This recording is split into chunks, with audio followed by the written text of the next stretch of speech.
Je, unateseka na maumivu ya magoti, ganzi au uvimbe unaojirudia rudia?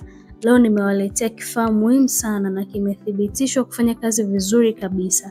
Kifaa hiki kinaitwa Knee Heat and Massage Pad.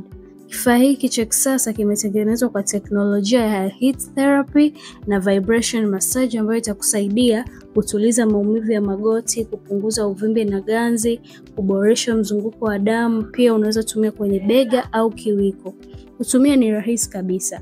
Vaa pad kwenye goti lako, chagua kiwango cha joto kisha tulia nacho kwa dakika 5 hadi 15. Kifaa kitaanza kufanya kazi ya kukumassage na heat therapy ambapo utapata ahueni haraka sana. Kifaa hiki ni salama, imara na unaweza kukitumia ukiwa nyumbani au ofisini. Pia wale waliopata ajali wapo katika recovery, hiki ni kifaa muhimu sana kuchochea kupona kwako kwa haraka. Karibuni sana, tunapatikana Kimara Temboni opposite na kituo cha polisi.